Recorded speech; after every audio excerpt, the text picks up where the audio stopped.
Assalamualaikum warahmatullahi wabarakatuh. Perkenalkan nama saya Sultan Mesir. Saya program studi ekonomi pembangunan Fakultas Ekonomi dan Bisnis Universitas Mataram. Dalam kesempatan ini saya menyampaikan dan membawakan proses pembelajaran pada mata kuliah ekonomi publik di Fakultas Ekonomi dan Bisnis Universitas Mataram. Mata kuliah ekonomi publik diberikan pada mahasiswa semester 5 dengan nilai SKS atau program SKS sebesar 3 SKS. Dan ini merupakan mata kuliah wajib dalam kode 3006 UN. Dan pada pembelajaran ekonomi publik dirancang berdasarkan pendekatan logika basic education. Mata kuliah ekonomi publik ini merupakan mata kuliah wajib pada program studi ekonomi pembangunan yang bertujuan untuk membekali mahasiswa dengan kemampuan menganalisis, mengevaluasi, merumuskan, dan merekomendasikan kebijakan publik di bidang ekonomi berdasarkan teori ekonomi publik, data empiris, dan juga bukti ilmiah. Materi pokok meliputi dasar ekonomi publik dan peran pemerintah di dalam perekonomian, lalu juga pembelajaran soal barang publik dan barang private. Juga terdapat konsep kegagalan pasar, intervensi pemerintah. Selanjutnya juga ada terkait analisis manfaat dan biaya atau cost benefit analysis, pembelajaran soal pengeluaran pemerintah, desentralisasi fiskal, dan juga kinerja keuangan daerah. Pada akhir akan ada pembelajaran soal analisis kebijakan fiskal daerah. Dan pada mata kuliah ekonomi publik ini, proses pembelajaran menggunakan student centered learning, yang di mana pada student centered learning ini kami banyak menggunakan pendekatan case based learning dan juga didukung oleh project based learning. Selain itu juga dalam ada diskusi kelompok, presentasi, analisis data untuk mengembangkan kemampuan berpikir kritis, pemecahan masalah, dan penyusunan polisi. Pada mata kuliah ekonomi publik dititipkan CPR dan dicapai, terutama lulusan mampu bersikap jujur, berintegritas, profesional, dan bertanggung jawab. Merupakan CPR 2. Kedua, di mata kuliah ekonomi publik sudah dibutuhkan dengan CPR 3, yaitu lulusan mampu menunjukkan tanggung jawab profesional dalam mengelola, menggunakan ekonomi dan bisnis, menguasai kuantitatif dan kualitatif serta teknologi digital untuk menggambarkan dan menganalisis fenomena ekonomi, menerapkan pemikiran logis, kritis, sistematis, serta mengambil keputusan yang tepat berdasarkan hasil analisis data untuk menghasilkan rekomendasi yang berbasis bukti. Yang berikutnya pada mata kuliah kan CPR 4, lulusan mampu menunjukkan kepedulian dan tanggung jawab terhadap masyarakat dan lingkungan, menguasai teori ekonomi dan konsep pembangunan, menerapkan pemikiran logis, kritis, sistematis, berbasis data dan bukti, serta mengidentifikasi, menganalisis, dan merumuskan solusi atas permasalahan pembangunan di wilayah pesisir dan kepulauan. Capaian pembelajaran lulusan yang dititipkan pada mata kuliah ekonomi publik yaitu lulusan mampu menunjukkan sikap taat hukum, disiplin, profesional, bertanggung jawab, dan berorientasi pada kepentingan masyarakat, menguasai konsep, teori, model, dan teknologi informasi untuk menganalisis kebijakan publik dan perencanaan pembangunan wilayah. Inilah 4 CPR yang dititipkan pada mata kuliah ekonomi publik. Capaian pembelajaran mata kuliah pada mata kuliah ekonomi publik. Untuk CPRK yang pertama, itu mahasiswa mampu menganalisis konsep, teori, dan ruang lingkup ekonomi publik, meliputi peran dan fungsi pemerintah, kegagalan pasar, barang publik, eksternalitas, dan distribusi pendapatan berdasarkan teori ekonomi dan kasus yang diberikan dengan ketepatan konsep dan analisis. Yang kedua, CPMK yang diharapkan pada mata kuliah itu mahasiswa mampu mengelola, menyajikan, dan menganalisis data keuangan publik menggunakan metode kuantitatif atau kualitatif serta perangkat digital yang relevan sehingga menghasilkan informasi yang akurat, sistematis, dan memenuhi kategori minimal baik. CPMK yang ketiga, mahasiswa mampu menganalisis permasalahan ekonomi publik dan pembangunan berkelanjutan wilayah pesisir dan kepulauan berdasarkan teori, data, dan karakteristik sosial ekonomi wilayah. Capaian pembelajaran mata kuliah yang keempat, yaitu mahasiswa mampu mengevaluasi kebijakan fiskal dan kebijakan sektor publik menggunakan kriteria efisiensi, keadilan, efektivitas, dan keberlanjutan. Adapun yang kelima, mahasiswa mampu merumuskan dan mengkomunikasikan rekomendasi kebijakan ekonomi publik berbasis hukum melalui penyusunan polisi dan konsultasi publik dengan memanfaatkan data, teori, dan teknologi digital. Yang diharapkan pada mahasiswa yaitu pada sub CPMK pada mata kuliah ini terdapat 8 sub CPMK. Yang pertama, mahasiswa mampu menganalisis ruang lingkup ekonomi publik, peran pemerintah, serta fungsi alokasi, distribusi, dan stabilisasi berdasarkan teori ekonomi secara sistematis. Yang sub CPMK yang kedua, mahasiswa mampu menganalisis karakteristik barang private, barang publik, common resource, dan club goods, serta verifikasi terhadap efisiensi alokasi sumber daya. Adapun sub CPMK yang ketiga, mampu menganalisis berbagai bentuk kegagalan pasar dan eksternalitas serta mengevaluasi alternatif intervensi pemerintah. Yang keempat, mahasiswa mampu menganalisis manfaat, biaya, dan dampak ekonomi suatu program pemerintah menggunakan pendekatan cost benefit analysis yang berbasis data. Sub CPMK, mahasiswa diharapkan mampu menganalisis teori dan struktur pengeluaran pemerintah serta mengevaluasi efektivitas biaya publik berdasarkan teori ekonomi publik dan data fiskal. Yang keenam, mampu menganalisis hubungan fiskal antara pemerintah pusat dan daerah serta mengevaluasi implementasi desentralisasi fiskal dalam pembangunan daerah. Sub CPMK yang ketujuh, mampu menganalisis konsep perpajakan, insidensi pajak, efisiensi, keadilan, dan dampak kebijakan perpajakan terhadap perekonomian. Dan terakhir, mampu merumuskan dan mengkomunikasikan rekomendasi kebijakan fiskal daerah yang berbasis teori, data empiris, dan bukti ilmiah melalui pembuatan polisi. Inilah kemampuan akhir yang diharapkan pada mata kuliah ekonomi publik.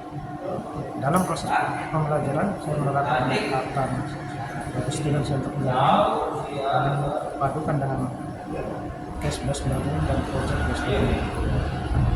Pada mata kuliah ini, saya berperan sebagai fasilitator yang melakukan proses mahasiswa melalui pertanyaan-pertanyaan sehingga mahasiswa mampu membangun sebuah pemahaman. Selain pelajaran tatap muka, saya juga memanfaatkan RMS dan media pembelajaran menggunakan materi dalam diskusi dan penugasan.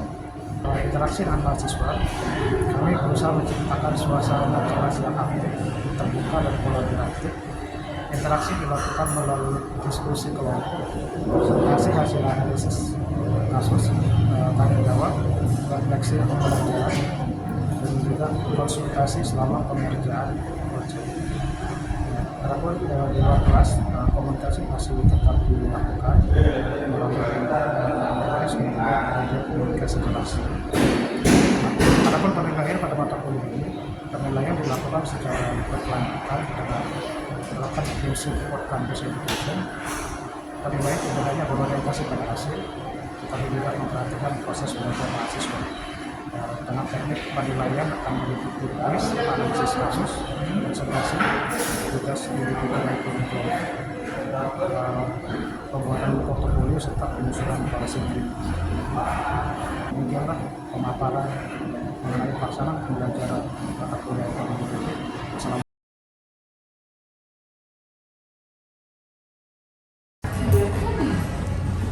Assalamualaikum warahmatullahi wabarakatuh. Waalaikumsalam warahmatullahi wabarakatuh. Selamat pagi adik-adik sekalian. Pagi. Semoga kalian dalam keadaan sehat walafiat pada pagi hari ini. Amin. Pada pagi hari ini kita akan melanjutkan perkuliahan kita tentang perkembangan pengeluaran pemerintah. Ini melanjutkan materi kuliah kita sebelumnya tentang keuangan negara.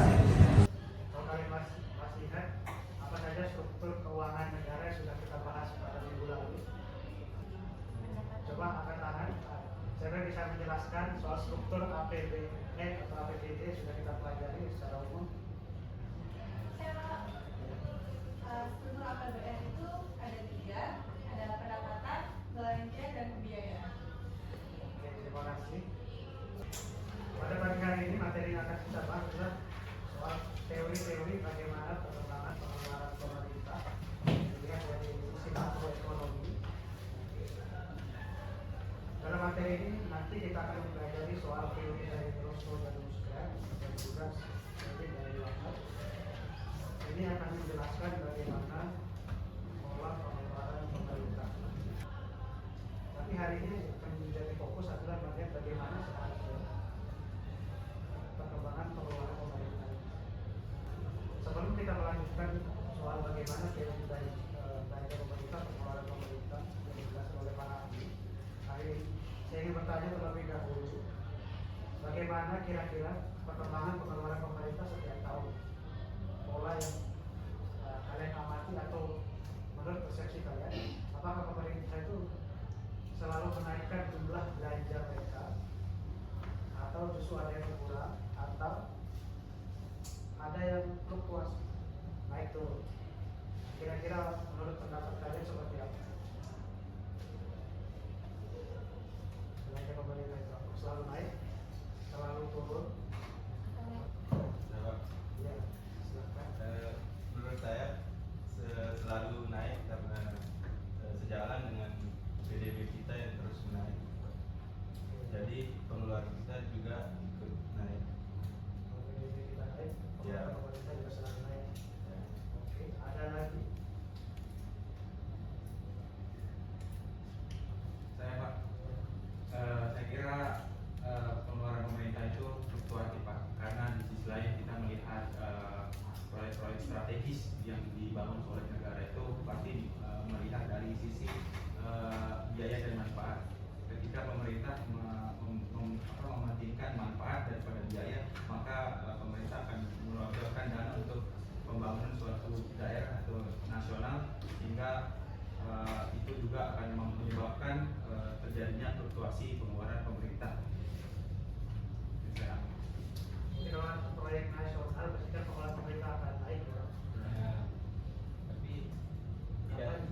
Tapi menurut saya tidak juga Pak, kan pemerintah juga bisa menggait investor Pak, jadi tidak selalu naik, tidak fluktuatif, namun juga bisa tetap turun. Bisa tetap turun karena pendanaan proyek bisa dari sama dengan investor. Oke. Jadi dari sini ada beberapa pendapat, ada yang mengatakan selalu naik, bisa berfluktuasi, akan mengatakan ada bisa jadi turun.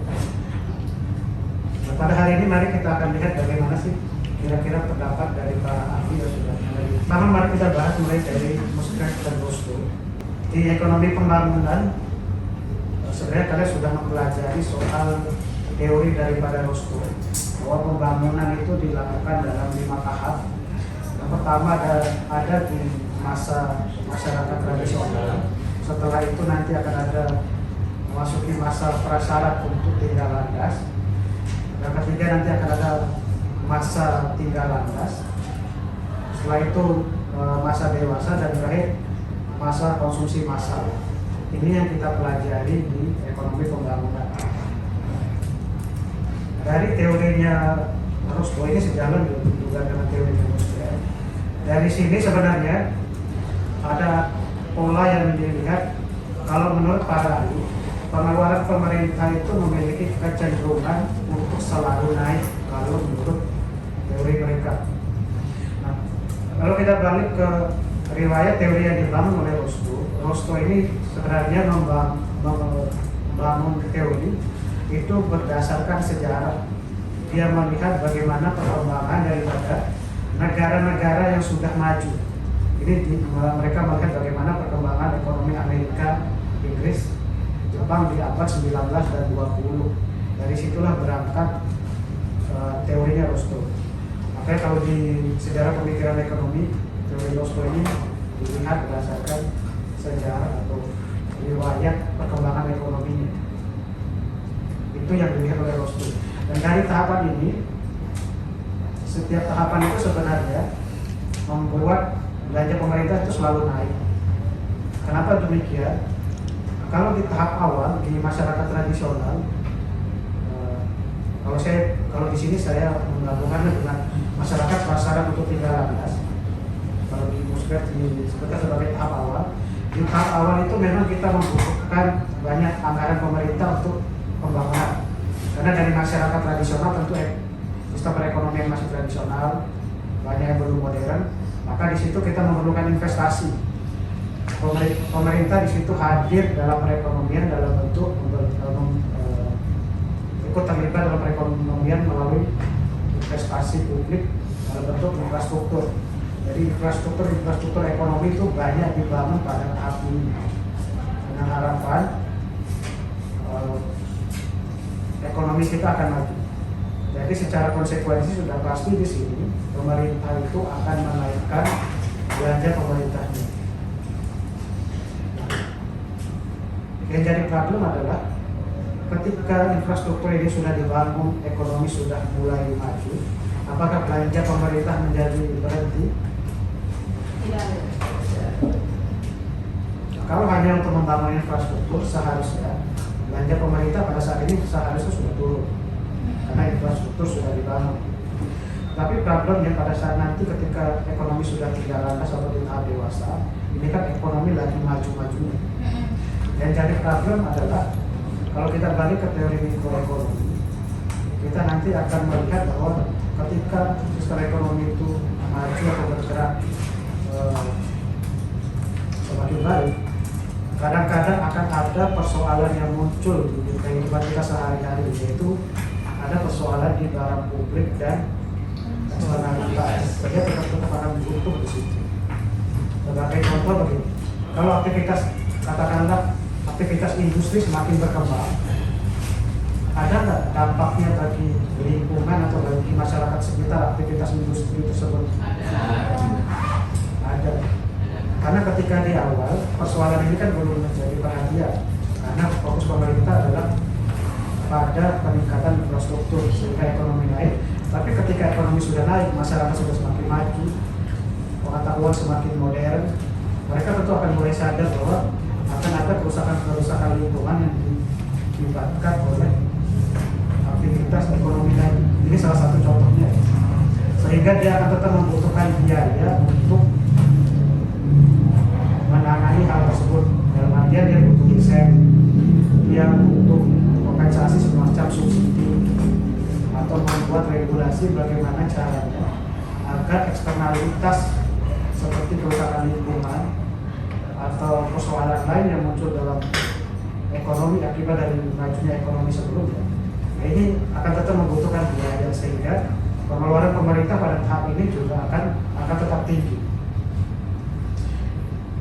Dan yang di tahap terakhir, harusnya ekonomi kalau sudah pada tahap yang kedua, tahap menengah ini harusnya ekonomi itu sudah efisien. Nah kalau sudah di tahap ini, kira-kira pemerintah perlu nggak ngeluarin biaya lagi? Tidak. Tapi kalau menurut teorinya Roscoe dan Musbet, tetap saja pengeluaran pemerintah itu pasti akan tetap naik juga, walaupun ekonominya sudah efisien, sudah bagus. Nah kenapa hal ini bisa terjadi? Karena kalau di tahap konsumsi massal, dia sudah level yang paling tinggi dalam perkembangan ekonomi menurut teori ini. Kita itu perlu memikirkan yang namanya kesejahteraan. Masyarakat itu sudah mulai berorientasi pada kesejahteraan. Nah, di sini kita tidak hanya membicarakan soal ekonomi daripada masing-masing individu, tapi kita sudah ngomongin kondisi sosial kita juga harus bagus. Masyarakat itu sudah tidak boleh ada yang miskin lagi, tidak boleh ada pengangguran lagi. Nah, untuk menangani kemiskinan, pengangguran, atau tingkat kesejahteraan yang ada, ataupun anggaplah mencari kebahagiaan, nah itu kan harus dipikirkan oleh pemerintah. Di situ orientasi pemerintah sudah semakin baik. Di situ dia tetap membutuhkan biaya untuk aktivitas ekonomi. Bagaimana membuat masyarakat itu semakin sejahtera, semakin bahagia? Di situ kan tetap akan butuh program-program pemerintah, biaya-biaya pemerintah. Kalau ada yang miskin, bagaimana agar mereka tidak miskin? Program-program kesejahteraan. Nah itu yang mungkin bisa kalian lihat, semisal program kesehatan di BPJS, di ketenagakerjaan itu.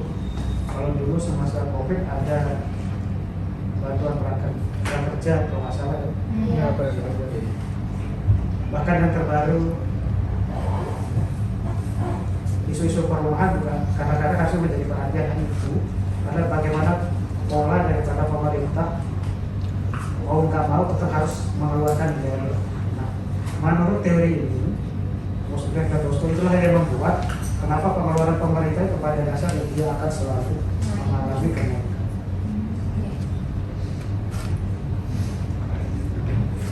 Teori yang kedua adalah teori Wagner. Ini sebenarnya sama. Pada intinya beberapa ahli itu mengatakan bahwa pola pengeluaran pemerintah itu dari waktu ke waktu itu memiliki kecenderungan untuk naik. Nah, cuma kalau di teori Wagner ini, kalau menurut hukumnya dia, di sini Wagner mengatakan bahwa dalam suatu perekonomian, apabila pendapatan per kapita meningkat, secara relatif pengeluaran pemerintah pun akan meningkat. Nah ini sama seperti jawaban teman kalian tadi, bahwa kalau ekonomi kita mengalami kemajuan, itu kecenderungannya adalah pengeluaran pemerintah juga akan ikut mengalami kenaikan. Ini kalau kalian lihat seperti kurva, teori Wagner itu digambarkan seperti di kurva 1. Biasanya kan kalau kita melihat tren kenaikan, mungkin kita akan menganggap bahwa kenaikan pengeluaran pemerintah itu mirip seperti di kurva 2. Datar saja kenaikannya, artinya stabil. Tapi kalau menurut Wagner ini kenaikannya eksponensial kalau di akhir-akhir. Akan ada lonjakan yang tajam. Karena di sini ekonomi itu kalau semakin bagus dan semakin baik, pengeluaran pemerintah juga akan semakin tinggi. Nah kira-kira begitu kalau secara konsep atau secara teori. Dan ini kalau kita melihat dari keuangan negara, ini adalah data keuangan negara Indonesia. Kalau kalian melihat pola belanja pemerintah Indonesia, itu juga ini sejalan dengan apa yang sudah tanda kutip diprediksi atau dijelaskan di teori-teori, bahwa kecenderungan pemerintah itu memiliki pola pengeluaran itu yang selalu naik setiap tahun. Nah ini di Indonesia dari 2019 sampai 2023 itu angkanya selalu mengalami kenaikan dari 2.300 triliun itu sampai di 2023 sudah mencapai 3.123 triliun. Dan di 2024 itu ditargetkan sebesar 3.300 triliun. Jadi mengalami kenaikan setiap tahun. Nah, ini sejalan dengan pandangan para ahli bahwa memang kecenderungannya pengeluaran pemerintah itu akan selalu mengalami kenaikan dari waktu ke waktu. Ada yang mau berkomentar soal teori ini atau ada yang ingin didiskusikan? Dari tadi pemaparan materi yang disampaikan itu berdasarkan dari pengeluaran pemerintah, berdasarkan dari teori-teori para ekonom yang sudah mengkaji dari sejarah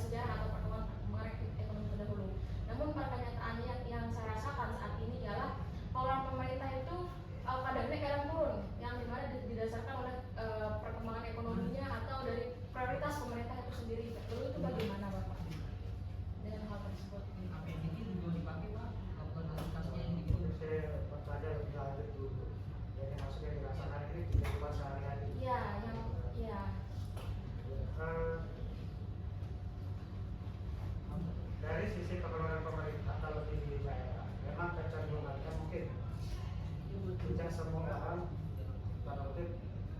tersentuh secara langsung dengan keuangan negara. Apalagi kalau kalian sebelumnya kan menghadapi COVID-19. Pada masa COVID-19 itu pengeluaran pemerintah kecenderungannya dialihkan. Jadi untuk program-program reguler itu memang banyak yang tidak terlaksana, kalau bukan tidak terlaksana, lebih tepatnya penganggarannya dialihkan.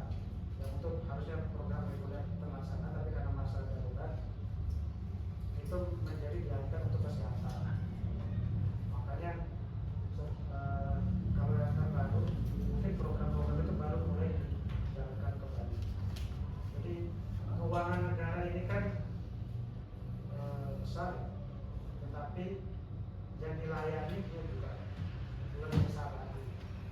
Jadi memang pemerintah itu tidak bisa membiayai aktivitas kalian secara langsung, tapi biasanya pemerintah itu pengeluarannya adalah di barang-barang publik yang mungkin secara tidak sadar sebenarnya program pemerintah itu sudah ada atau sudah kalian rasakan. Di rumah kalian jalan sudah bagus?